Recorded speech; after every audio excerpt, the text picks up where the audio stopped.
Olá pessoal, tudo bom? Aqui é o Alfredo falando, mais um aulão, dessa vez gravado, mas com o mesmo entusiasmo dos anteriores, tá gente?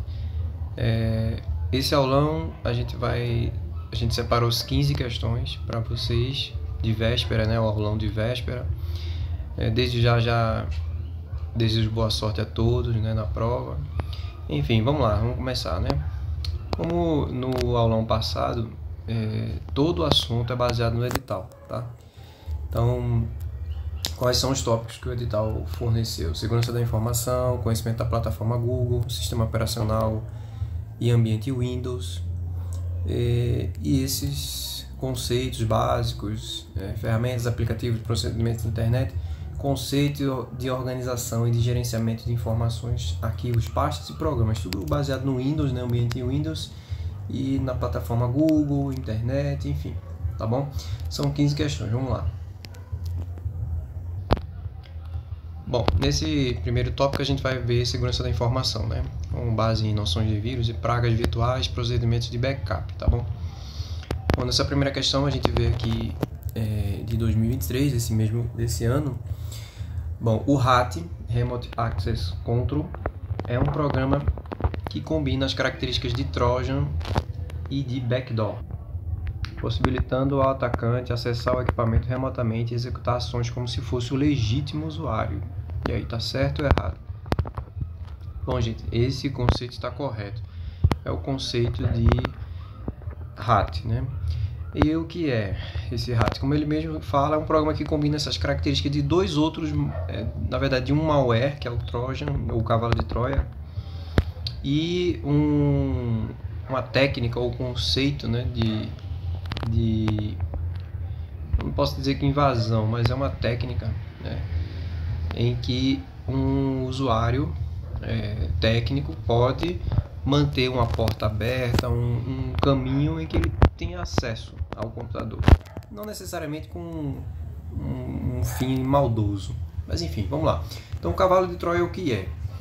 É um programa que, além de executar as funções para as quais ele foi aparentemente projetado, também executa outras funções maliciosas, né? Então você baixa lá, sei lá, um joguinho, ele vai aparecer o jogo normal, a criança, se for jogar uma criança, enfim, ou você mesmo joga e ele parece um jogo normal, mas por trás ele abre alguma brecha maliciosa que alguém colocou, né? Então o malfeitor criou um joguinho, mas na verdade ele é um cavalo de Troia. Ele abre portas, ele faz alguma coisa que favorece a pessoa que criou, mas te dá em troca ali um jogo, né? O backdoor é geralmente uma porta de acesso, então um acesso, né, no computador. Essa porta normalmente não é documentada, né, pelo projetista, né, quem desenvolveu, mas permite ao administrador, né, o usuário mal intencionado, né, entrar no sistema, né, fazer uma manutenção se for com boa intenção, ou ações maldosas se não tiver boa intenção, tá? É isso, gente. Então essa primeira questão ela está correta, e mais um conceito aí de malware, tá? Nessa segunda questão a gente traz um software malicioso tem a capacidade de infectar o computador e executar nele ações que prejudiquem seu funcionamento, como apagar arquivos pessoais ou instalar outros tipos de vírus, tá? Será que isso está certo ou está errado? Está correto, gente. Então, um software malicioso a gente já viu em aulas nossas presenciais, o tal do malware, né? Ele tem a capacidade de infectar o computador e executar ações nele, né? Enfim, como essa definição traz. É interessante a gente destacar que a banca CESP ela costuma se referir a vírus como um sinônimo de malware, tá? Ou seja, software malicioso. Então, cuidado para não misturar, né? Nas aulas presenciais a gente viu que malware é um termo mais genérico, mais geral. Vírus é um tipo de malware, né? Então, lembrar sempre disso. Mas aí a gente tem que prestar atenção no contexto. Aqui ele está meio que falando, no finalzinho ele fala outros tipos de vírus, ele poderia colocar malware, né? Mas enfim, ficar ligado nisso, tá? Essa terceira questão o backup pode ser utilizado tanto para criar cópias de segurança de arquivos, quanto para arquivar documentos que não são necessários no dia a dia do usuário, tá? E aí, certa ou errada? O backup pode ser usado para criar cópias de segurança de arquivos do dia a dia, né? Enfim, coisas que não são necessárias para o usuário, sim ou não? Verdadeiro ou falso? Essa questão está correta, tá, gente? Então, o backup, você pode fazer um backup assim, de umas fotos que você não tem mais interesse em ver, foi um evento em que você não vai ficar olhando o tempo todo.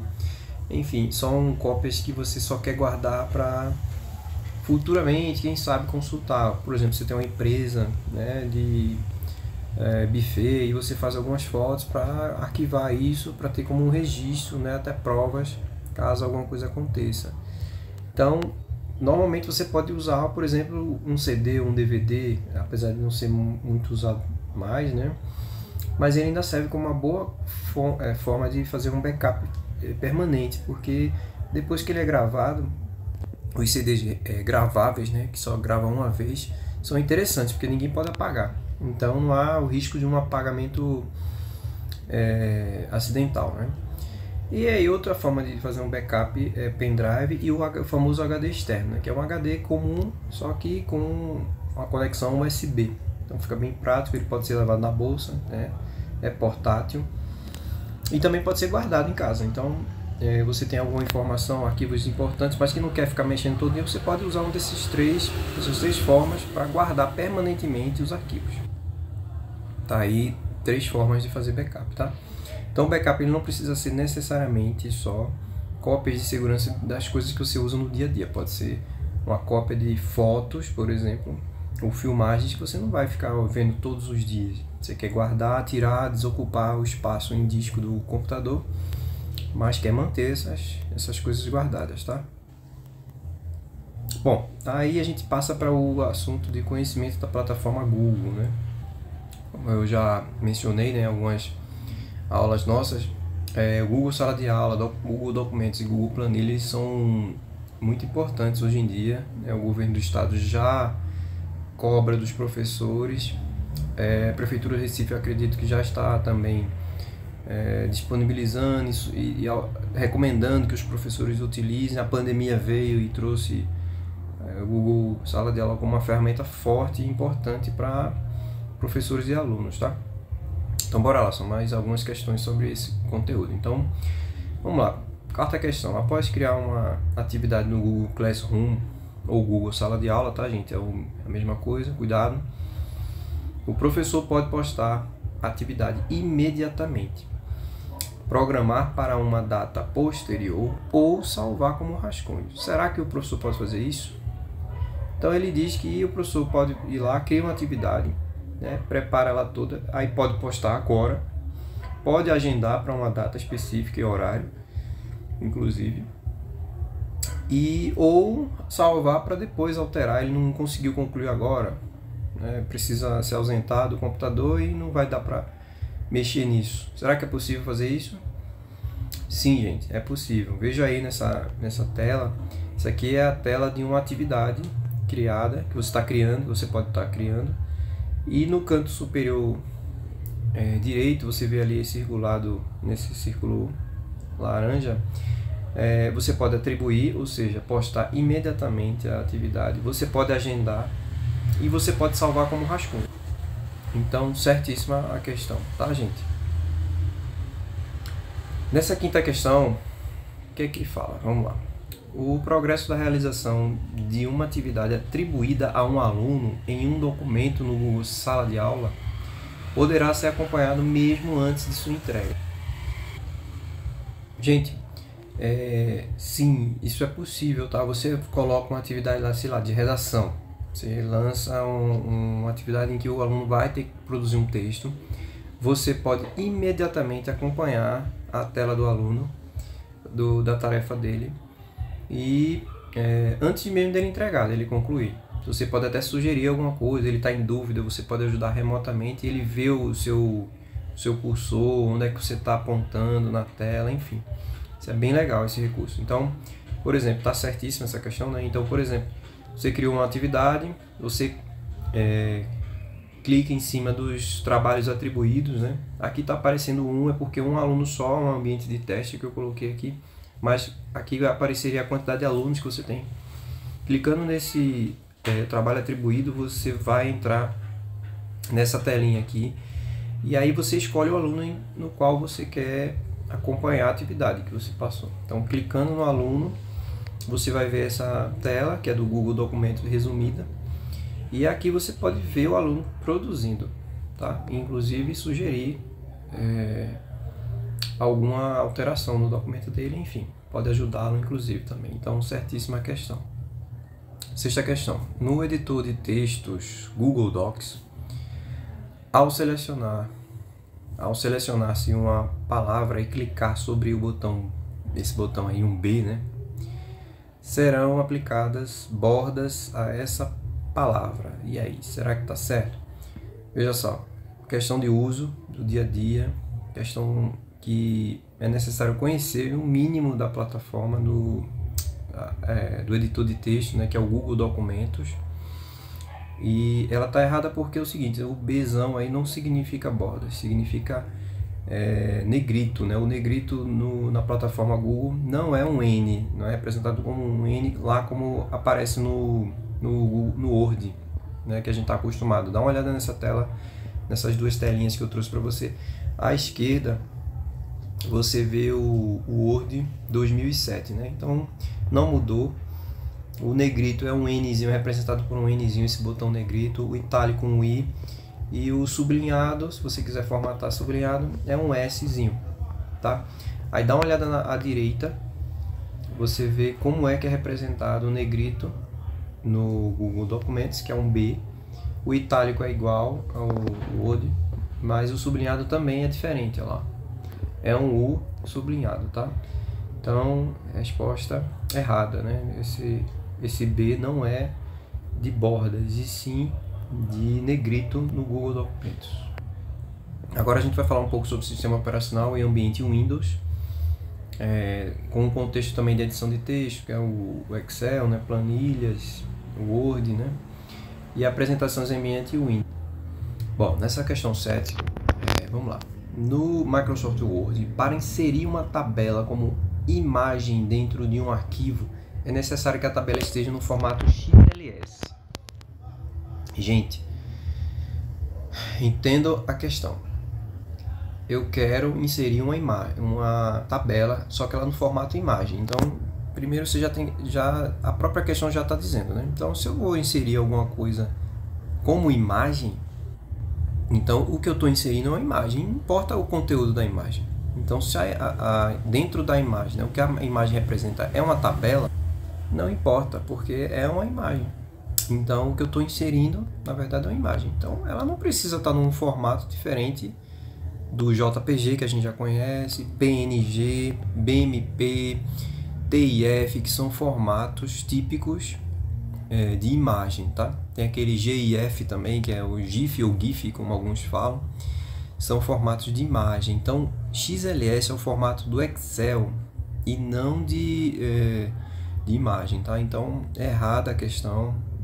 XLS não é um formato de imagem, e se eu quero inserir uma tabela no formato imagem, é só uma imagem que eu estou inserindo.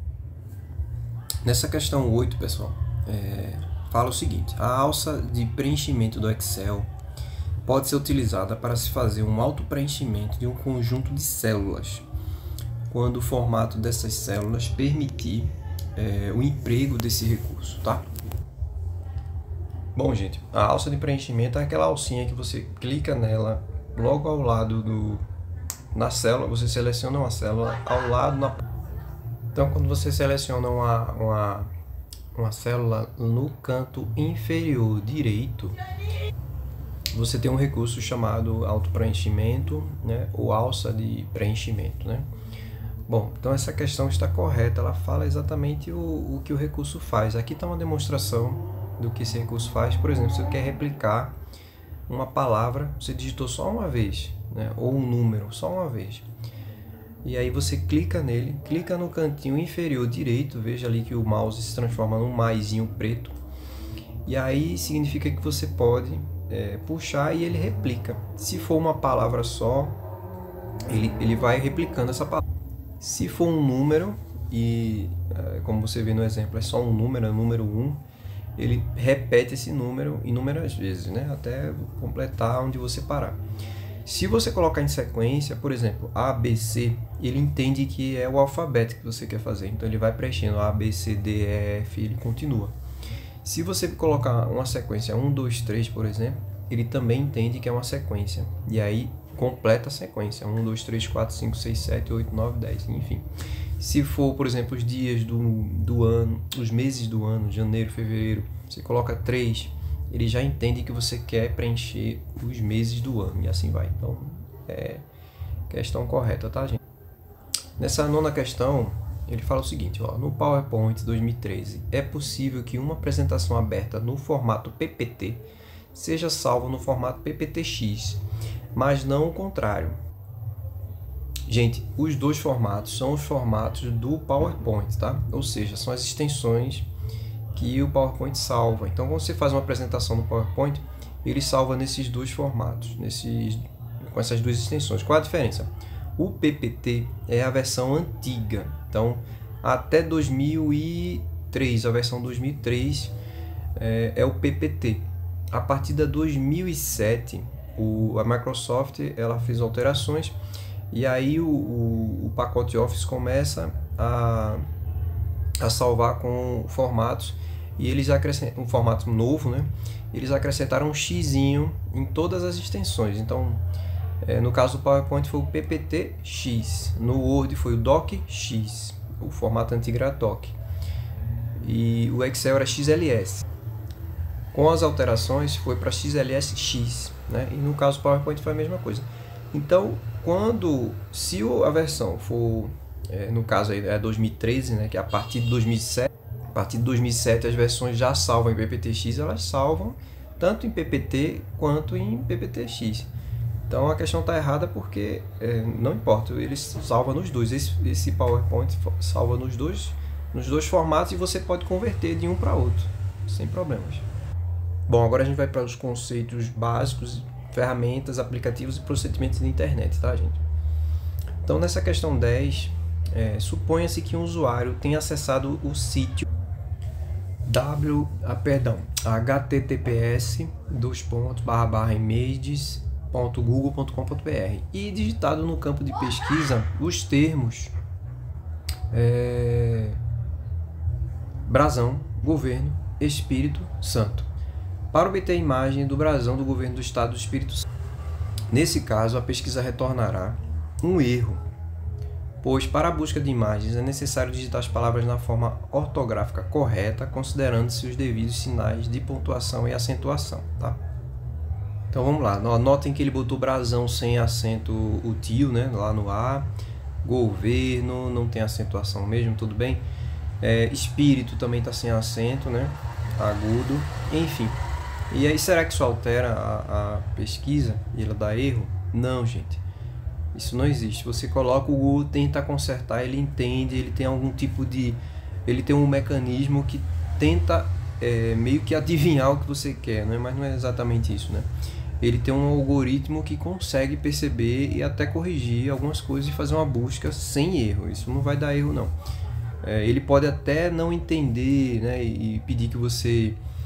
Não é bem entender, ele não vai reconhecer as palavras, então a palavra está digitada errada demais, então não dá nem para entender o que é exatamente. Ele sugere alguma coisa, mas não dá erro, não necessariamente. E mesmo dessa forma, ele vai trazer sim resultados, então a resposta é incorreta. Tentem fazer isso aí em casa, tá? Bom, nessa questão 11...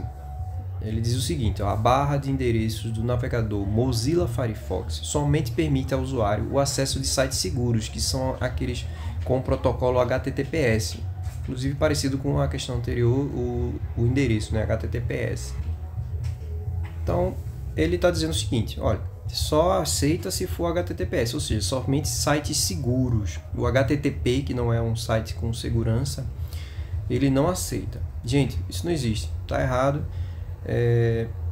ele aceita sim sites com... Para quem não sabe, né, estou mostrando uma imagem da barra de endereço, você digita lá, por exemplo, youtube.com, ele vai tentar sempre entrar na versão segura do site, né? Ou seja, HTTPS. Há sites que ainda não estão adaptados a isso, então o navegador só vai talvez emitir algum alerta para você, olha, esse site não é seguro, dependendo do tipo de site, enfim. Mas isso não impede que você consiga acessar sites não seguros, tá? Então, incorreta a questão. A gente pode sim acessar sites não seguros, embora não seja legal caso você vá inserir dados sensíveis, tá? Então, preste atenção. Nessa questão 12, gente, existem alternativas gratuitas aos programas do pacote Microsoft Office. Entre elas, o Google Docs, tá? Então, sendo assim, o documentos Google equivale ao Microsoft Word. Formulários Google equivale a Microsoft Excel. E apresentações Google equivale ao Microsoft PowerPoint. E aí, gente, será que tá certo isso? Gente, a questão tá errada por uma besteirinha. Esse Google Formulários é diferente do Excel. O Formulários, como o próprio nome diz, é um recurso, um aplicativo, né, uma aplicação do Google Docs para você criar formulários, tá? E o Microsoft Excel são planilhas, então são propósitos diferentes, tá? Então a questão está errada só por essa parte, o resto está correto, tá? Bom, a gente agora vai ver a parte de conceitos de organização e de gerenciamento de informações, arquivos, pastas e programas, tá? O explorador de arquivos do Windows 10 permite que se compacte e descompacte arquivos com extensão zip. E aí, gente? Gente, para quem não lembra, arquivos zip são arquivos compactados, como a questão está falando, tá? Então, por exemplo, você vai mandar um e-mail e aí o e-mail fica muito grande, né? Tem e-mails que têm restrições quanto ao tamanho dos anexos que você pode mandar. Então, você vai mandar um monte de fotos lá para alguém e aí existe um limite para você enviar. Pelo tamanho, né? O que consome cada foto dessa, ele vai somando, e aí alguns é 20 mega, 10 mega, enfim. E aí você precisa compactar, muitas vezes compacta, ou seja, aperta um pouco o tamanho espreme um pouco esse tamanho que eles ocupam, esses arquivos ocupam, e você diminui esse tamanho no geral e você consegue enviar um e-mail, tá? Então essa ação se chama compactação, né? E aí, o explorador de arquivos do Windows, para quem não lembra, é aquele programa que você navega pelos arquivos, seus arquivos. Abre o meu computador, né? Aí os disquetes, se você tiver disquete, ó, pendrive, ainda estou no tempo de disquete. Então, pendrives, HD externo, como a gente já falou, um drive de CD, se você ainda tiver. Então, é aquele programa, aquela interface, aquela janela que você consegue, justamente como o nome diz, explorar os seus arquivos, ver, enfim, executar. Então tá correto, ele faz isso sim. Se você tiver um arquivo, uma janela aberta lá com um arquivo e clicar com o botão direito em cima dela, você vai ter essa opção, ó, enviar para. E lá no finalzinho, perto do finalzinho, na penúltima opção, você tem a opção pasta compactada. Então, quando você clicar aí, ele automaticamente vai compactar aquele arquivo. Sei lá, por exemplo, um currículo, ele está muito grande, você colocou uma foto com alta resolução, ele ficou muito grande, ou então o seu TCC e não está conseguindo enviar por e-mail. Você vai lá e manda compactar, ele tenta compactar. E ao mesmo tempo, a pessoa que recebeu, ela pode descompactar com o próprio explorador de arquivos do Windows. Então clicar de novo com o botão direito e ao invés de enviar para, que ele já está compactado, você usa a opção extrair tudo, que é essa que está aparecendo na tela, tá? Então, certa a questão, tá, gente? Não é necessário instalar um WinRAR, um WinZip, esses programas hoje em dia, porque o próprio explorador de arquivos do Windows faz isso. Nessa 14ª questão, então, prosseguindo aqui, a área de transferência do Windows 10 é um recurso condicionado ao tempo. Ou seja, se um usuário copiar um item, aquele velho Ctrl+C, e não o colar em 1 minuto, ele desaparecerá da área de transferência. E aí, gente? Primeiro a gente tem que entender o que é área de transferência, né? ou lembrar, né? Para quem já estudou comigo, enfim, já estudou um pouco de informática. Então a área de transferência é como se fosse um espaço na memória. E quando você faz aquele famoso Ctrl+C, ou então clica com o botão direito e clica em copiar, quando você toma essa ação, faz essa ação, o sistema grava um pedacinho separa um pedacinho da memória para essa ação que você fez, esse objeto que você quer copiar. Então ele fica lá. Essa área de transferência é um pedaço da memória, é um espaço na memória que ele fica guardado, né, o que você está copiando, para posteriormente você tomar aquela ação de colar, ou seja, colocar no local que você quer, o novo local que você quer o arquivo, tá? Então a área de transferência é isso. Porém, se você der um Ctrl+C e demorar 1 hora, 2 horas, 3 horas, o computador ligado, ele não hibernar, claro, ele não for desligado, vai permanecer lá. Não existe um tempo para isso, né? Um tempo definido não. É somente se você der um Ctrl+C de novo sem querer em outro arquivo, ou então em nada, então ele apaga aquele conteúdo que estava lá, porque ele subscreve, ele só permite um Ctrl+C por vez, né? Então o arquivo não fica lá por um tempo, não tem validade, né? Então está incorreta essa questão. Você dando o seu Ctrl+C tem o tempo que quiser, claro, desde que o computador fique ligado, não aconteça nada, né? Nada de anormal ocorra para esse conteúdo dessa área de transferência da memória seja apagado, tá? E chegamos à 15ª questão, tá, gente? Então, vamos lá. Na lixeira do Windows 10, ao clicar com o botão direito do mouse sobre um arquivo, o usuário poderá escolher entre as opções disponíveis restaurar, compartilhar e excluir. Então bora lá, você vai lá, clica com o botão direito em cima de um arquivo que já foi excluído, você está dentro da lixeira do Windows, tem lá, sei lá, um currículo que você apagou. Se você quiser, por exemplo, restaurar, você vai lá dentro da lixeira, clica com o botão direito e teremos realmente a opção restaurar. Mas não teremos a opção compartilhar, tá? Então a resposta está errada, principalmente porque não temos a opção compartilhar e faltou também as propriedades. Além de restaurar, a gente tem a opção recortar e a gente tem a opção excluir e propriedades, tá? Que a questão não citou. Então, questão errada. E aí requer realmente uma atenção que às vezes a gente não tem. Mas é isso, no dia a dia, no uso, a gente consegue ficar esperto em algumas questões que as bancas trazem, né? Em especial a SESC. Realmente tem que ficar mexendo. Mexam bastante no computador, sejam curiosos e curiosas para você ficar vendo o que tem, que opção faz, o que aquela opção faz, como fazer. Não tenham medo, pesquisem, estudem, fiquem mexendo, que aí você mantém sempre na sua memória o uso, que é o legal da informática, é que você pode praticar, ficar mexendo o tempo todo. E isso facilita bastante, né? Diferente de disciplinas teóricas, que você não tem muito o que praticar, tem que ler mesmo, né? Então é isso, pessoal. Espero que tenha ajudado aí o vídeo a todos vocês a entender. Desejo boa sorte, né, nas provas. Aqui está o gabarito. Desejo novamente uma ótima prova para todos.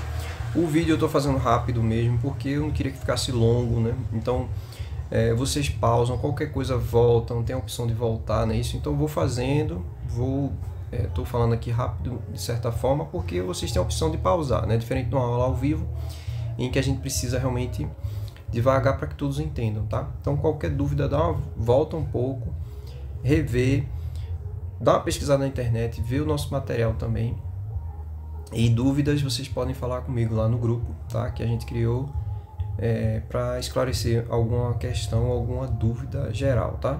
De alguma questão específica, tá bom, gente? Então, muito obrigado a todos. Até a próxima aula. Boa sorte e boa prova. Tchau.